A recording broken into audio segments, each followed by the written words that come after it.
ESPN.com front office insider Bobby Mark lays it all out as a guy who's been a part of decisions like the Sixers are about to have to make. We will dive into that with him right now on the Boardwalk Honda Hotline here on 97.3 ESPN.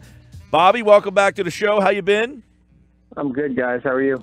We're doing well. Thanks for joining us. As we know, the Sixers obviously maybe a little bit ahead of schedule. They go out early in the playoffs, earlier than some people thought now. They got to a point where maybe they were ahead of schedule, but once they got to the fast track, people thought that they should have maybe advanced a little further. Did too much too soon happen for this team?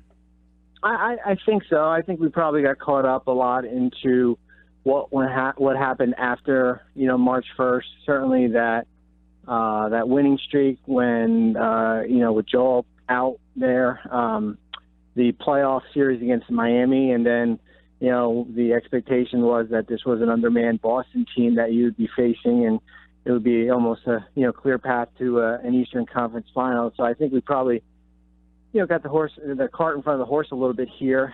But it's certainly it's a strong baseline to work with now going into next year. I thought, and I think I've mentioned to you guys before, that if you could be playing some competitive games in March and April, then that was a bonus right there, just based on where this team was the last 3 or 4 years. Now you've got that taste of the playoffs.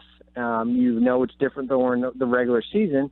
Now it will be interesting as far as what they do, as far as how they improve, either internally, bring back the same group, or if they can go out and on the trade market, or through free agency.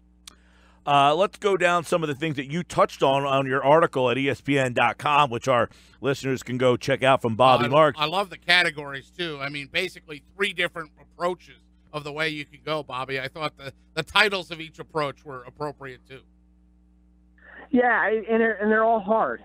They're not easy. I mean, we all know they're going to have cap space. It's just a matter of what it's going to be. Is it going to be $25 million? Is it going to be $35 million? You've got some movable pieces if you need to get to that, that supermax slot, that $35 million slot, and the ability to lure one of those players. It is a hard task to do, and rarely do guys change teams. Yes, LeBron changed teams in 2010 when he went to Miami, and LaMarcus Aldridge and Kevin Durant. So yes, there are times when that has happened. But to get a Paul George or to get a LeBron James, that is not going to be easy. But now you have something to sell to one of these players here. The rollover to 2019, that would basically be bring back the same group, or bring back JJ. Maybe you add another shooter, and maybe you maybe you go out and get a Jeremy Grant, who you had at one time as that kind of your wing, your big wing defender there. And try to, use cap space in 2019, but that's basically, rolling it over another year. You'll still be one of probably a top 4 team. And then the other thing is the trade market. And the trade market, I don't want to say the easiest route, but it's probably the most logical, just because of, you have to give up, an asset there player-wise, but you'll have a player for 2 or 3 years. You won't have to recruit that player. So they're all different ways that they can go out and try to build a team. Now it's just a matter of trying to either identify that team in the trade market. Is it San Antonio with Kawhi? And there's no indication that Kawhi Leonard has been made available here. We don't know what will happen with Toronto as far as what their how that roster shapes up. So I think we're kind of in a little bit of a wait and see mode until we get closer to the draft here. But there's a lot of opportunities for them to get better here. Today, the brass spoke and basically all concluded that they need help outside of the organization. Was that apparent, or is that apparent? Because the Markelle Fultz question is probably unanswerable for them. So without the answer to that question for them, do they have to be a player in free agency for them to take the next step? Yes, they do, because we don't, as you just said, we don't know what Markelle Fultz is. If we would have known, if we knew what he was, if we knew if he was Donovan Mitchell or Jason Tatum or one of these other young players who have a track record through the playoffs and have a body of work, then I think that's make it a little bit easier for you to say, you know what, we're good internally. We don't need to go out and spend $25 to $30 million on a player because we have one making $4 to $5 million. But you don't know that, and you won't know that even if he plays well in the summer league. So, but it's just a matter of going out and finding a free agent. This is not a great free agent class. It really isn't. I mean, outside of the big name players, the LeBron James, Paul George, you don't need DeAndre Jordan. You don't need, you're not going to get Chris Paul likely. DeMarcus Cousins is coming off an injury. You don't need him. There's a lot of those tier B type guys. It's more about kind of reinforcing your bench unless you can get one of these marquee players. Bobby Marks, ESPN.com, front office insider, formerly in the front office with the Nets. And there's a lot of decisions that go on, and one is on the head coach. I mean, obviously, we just saw Dwayne Casey win 59 games. He was the coach of the year, and he gets fired. Now, they did comment that they're working on an extension, but 52 wins. Maybe some people thought they should have won this series, but a lot of people thought that Brad Stevens really got the better of Brett Brown. Should this series factor into the decision on the future of Brett Brown? It doesn't seem like there's much of a decision here. It looks like they're going to bring him back, but are you looking at down the road as a guy who might be a good regular season coach but isn't enough to get you over the hump? I don't know if we know that yet. I don't know if a playoff loss to Boston gives you that idea. I think Brad Stevens gets the better of a lot of coaches. I'm not saying how good a coach Brad Stevens is. I think this situation in Philly is a lot different than the situation in Toronto, where that is a team is a veteran team, although they're, I think, 8th youngest in the NBA. They've been to 5 straight postseasons, and they've been swept the last 2 years. Now, is it 3 years from now if we're talking, and this is the situation in Philadelphia with Brett Brown? I would say, yeah, maybe it is time to look for a different voice. But I think there's two organizations that are on different kind of timetables there. Although Philly, I heard Brian Colangelo's press conference and Brett Brown's press conference that we're almost in a win now approach, but they are two different things.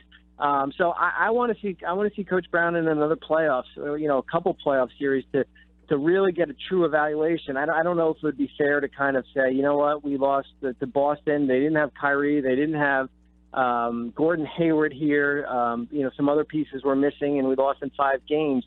But you didn't get swept. You didn't get blown out in a game 4 like Toronto did. You didn't get blown out in the second half of a game 2 here. So I'm confident that the coach will be back, probably on an extension. I think Brian mentioned that today. It's hard to bring a coach back on the last year of their contract. Was it? I don't want to say egregious, but was it disappointing to see the series that Brett had? I mean, I like Brett. I don't think he should be fired, but I do think that he factored in, not maybe on the level that Stephen A. Smith would say. However, I certainly think that there were moments in that series that could have been different had he had not been, maybe so out-coached.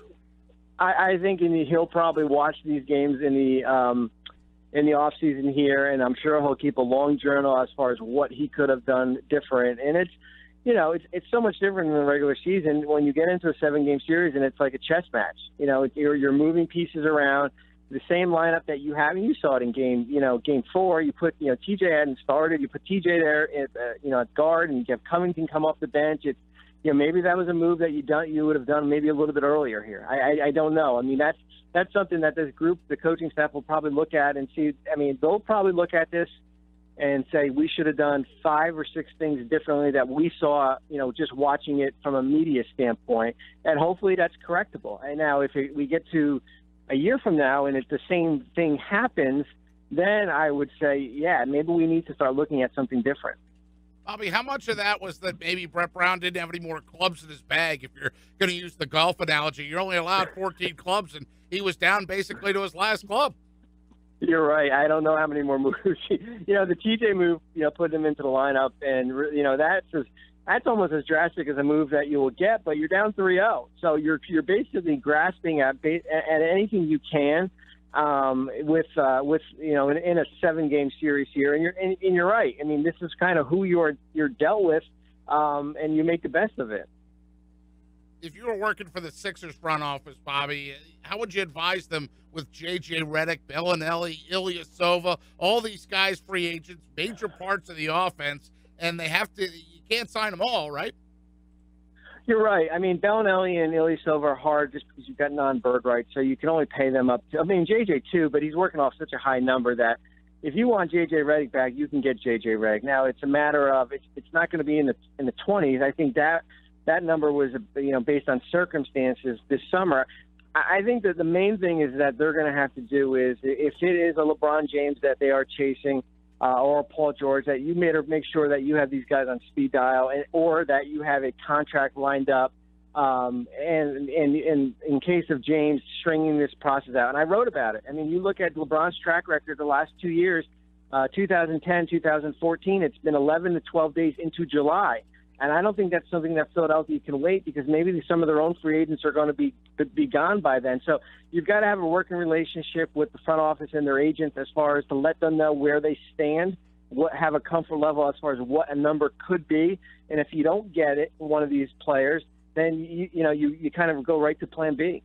Bobby Marks is with us, ESPN.com front office insider, formerly of the Nets front office, and had made a lot of these tough decisions. And, you were right about the delicate balance of the cap space, and Colangelo kind of insinuated they don't want to burn through all this cap space that they had worked so hard to get. How do you balance that in an offseason where you have many people think this is the most important offseason they might ever have?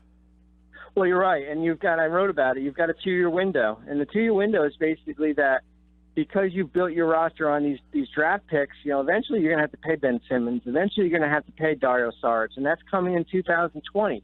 So now this summer and next summer, based on what you do, is how are you going to use your cap space. Now, the likelihood of a Klay Thompson becoming available next summer is probably unlikely. The same with, we'll see what happens with Jimmy Butler, but that will cost you, paying a guy who's, going to be 30 years old a lot of money. So whatever decision you make this summer, you better be comfortable if you are going to commit long-term money here, because and I've learned this in Brooklyn, once you spend it, you're never going to get it back. And the only way you're going to get it back is by making probably a bad trade to try to clear some room. And not only are you never getting it back, you're never getting it off your books. That's right. You'll never get it off your books. Now, Bobby, if the Sixers are players in the trade market, if they elect to go that route, and of course your titles were big game hunting, the trade market, and the conservative approach. I loved how you broke all three of those down. But if they are players in the trade market, who do they have to offer up? Well, I mean, I think it's, from acquiring, I think if it is a Kawhi Leonard who is available, we'll see how that plays out. I think you go down the line. I think your untouchables would be your two bigs with Joel and Ben. I would certainly lean more towards Dario in that category. I thought he was fantastic in this playoffs. So now you are looking at your first pick overall, Markelle Fultz. You're looking at Robert Covington, and then what draft picks you have left. Is it going to be that Laker pick, which is the 10th pick in the draft? If it stays there, you've got some of your own. I think that's what my assets that I'm looking at. If it is a Leonard, I would not do anything with Saric. Players like that are hard to find. Kind of a stretch four that can play five if you need to. But that's kind of my baseline of assets that I'm looking at. And they'll most likely land the 10th or 11th pick somewhere in that area. Plus, they have that Laker pick. 26. Is that attractive enough to maybe land an established player? I don't know about 26. I think it's a top-heavy draft. 10 is certainly appealing. You will have you've got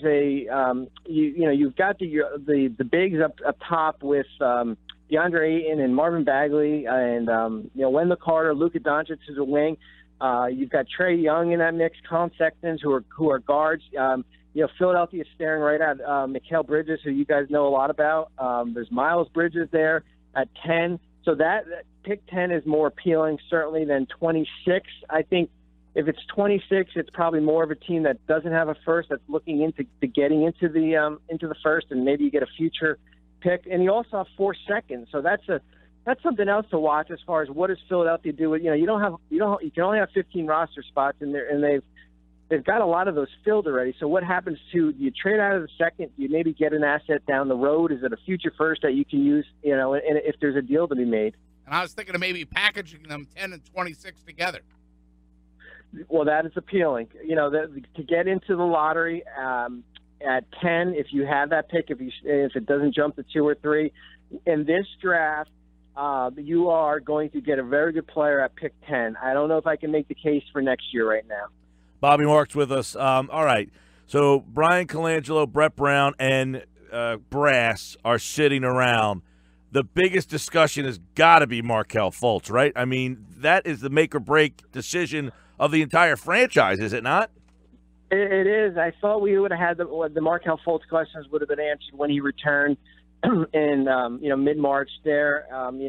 He had a string of up and down games. I thought you saw some good things, and then it was a spectator when I think he played 20 minutes total in that Miami series, and then became a spectator here. Now we're probably answering the same questions we had during the regular season, and I think it's critical for him to play summer league. I really do. I think he needs to be out there playing in live game action in Las Vegas here, and then see what you have. The interesting thing would be, what happens if that pick 10 jumps to 1?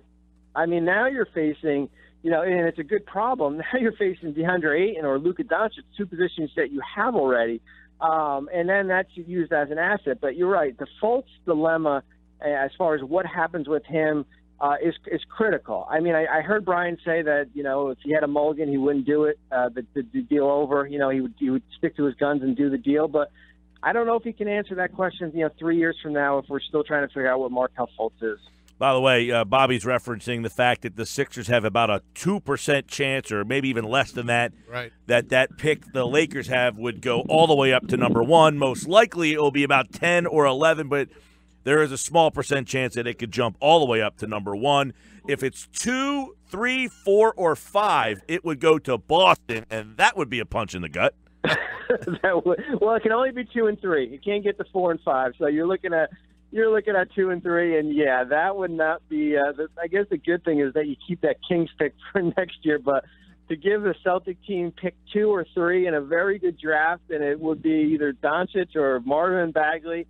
And a team that you are going to compete with for the near future, no, that is what you call helping out your enemy.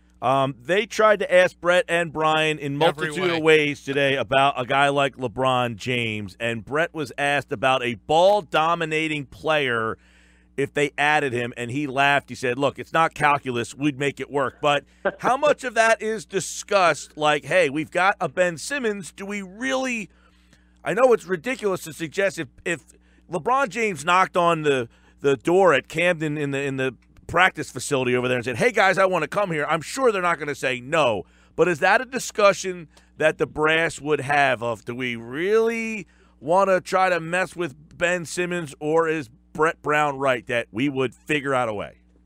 If I knew that LeBron James was coming to the facility in Camden, I'd leave the key under the mat for him. That's what I would do. And there are only a certain amount of times when a transcendent player becomes available. I think you figure out how it would work. I mean, the obvious player that would make the most sense probably, we take LeBron out of the equation, would be Paul George.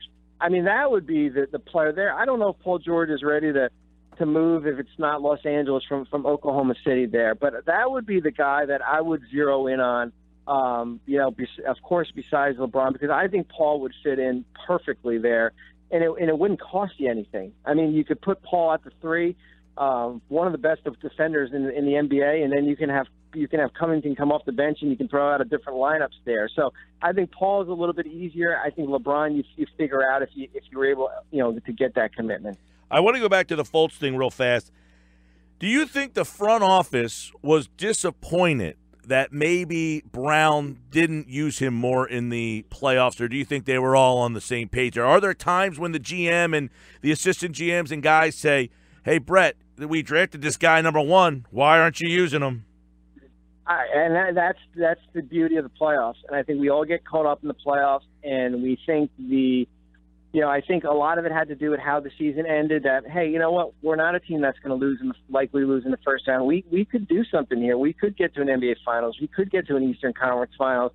And I think that changes the parameters a little bit there. If you're a young team that was a 7 or 8 seed, you know what, throw out Markelle Fultz. Let him play 25 to 30 minutes. But I think when they got into the playoffs here, at least in that second round, it changed from a development standpoint to a win-now standpoint. And If you knew what the outcome was going to be, yeah, maybe you'd do that. But I understand why they did that. I understood that this was certainly a winnable series, but does it hurt long term? Possibly could. So, Bobby, of those three approaches, which one do you think the Sixers are going to favor the most? Big game hunting, trade market, or conservative? I think knowing Brian's history. Yeah, I think more trade market. I think Brian's an aggressive guy, and I know his track record in Toronto and Phoenix and now Philly, especially that the trade last year right before the draft. I think if there's something out there that doesn't disrupt his core guys, three guys that I mentioned, I think he'll be willing to go out and do something. You mentioned this team has kind of gone through the draft exclusively, and Brett said it today because there's a lot of fans who say, no, go organic. We don't want to do that. They're nuts, right? The draft is the unknown. That's what I would say, and it is very hard to hit on the draft year after year. Even if you think you're going to get that perfect wing at pick 10, you just don't know how that's going to fit in. And sometimes getting the more established NBA players, especially when you already have the second or third youngest team in the NBA, I think that's probably the more way to do it. And they did the hard part. They found the two players in the draft. Now the hard part is building the team around the two players. Most teams have a team. They need to find the great players. The Sixers found the great players. Now they got to build the team, which is harder. Well, you're right. And then when you have two foundation players, one is, your guard and the other is your center, and then you kind of fill in between there, that is the hard part to do. Now, I mean, the best thing I always say is, when you have a foundation in place and you have, getting to the second round, that's your selling point enough when you get into free agency here. So I think a lot of the heavy lifting has already been done. Now it's just a matter of as far as what you add. How about this one, Bobby? After watching Ben in the playoffs, would you still consider him a foundation player? I would. I mean, I saw enough Ben Simmons this year. I really would. I know I get the game 2 when he scored 1 point, and there were times maybe defensively that he was exposed a little bit. I understand the jump shot here, but I mean, I would love a Ben Simmons on my team. I really would. I mean, a 6'10" guard that can do a lot of different things here, and he's still a work in progress. I mean, he has not hit the ceiling as far as how good he could be. So, if you had a guy, or have you had a guy in your dealings in the past that needed to work on a shot? What goes through an offseason where a guy needs to work on a shot? Oh, we had Jason Kidd in New Jersey, and but we got him when he was a veteran, so that's a little bit different. I don't know if it's a complete overhaul on your shot, but I think, and he mentioned it. I think there, and Coach Brown mentioned that there are certain tweaks, because what will happen is that the more you're in this league, the more you game plan, and you saw it in the Boston series, and teams will look at that when you get into the regular season and try to take away the things that Ben can do as far as his ability to get to the rim. And eventually he's going to need to at least develop some type of mid-range shot to keep defenders honest. All right. What would you say let the Sixers down more in this series, their offense or their defense? I would say their offense. I would. And I think, and I say it in this way, that when you get into the playoffs, and it's more about how you value possessions here. And I think there was a bunch of wasted possessions in this series that they let go either by turnovers, forced shots here. I understand the Miami series, a lot of it was it was the flow of the offense here, but I would say more of their offense, because I do believe that if you take care of the ball and you value the possessions, that sometimes it turns out to be a little bit differently. Bobby Marks, ESPN.com, a long article on the Sixers offseason. Check that out, ESPN.com, as the Sixers have a very important offseason. It's not just the lottery and ping pong balls for them this time around. They've got a lot of very difficult decisions to make. Bobby, we appreciate the time. Thank you so much. Thanks, guys.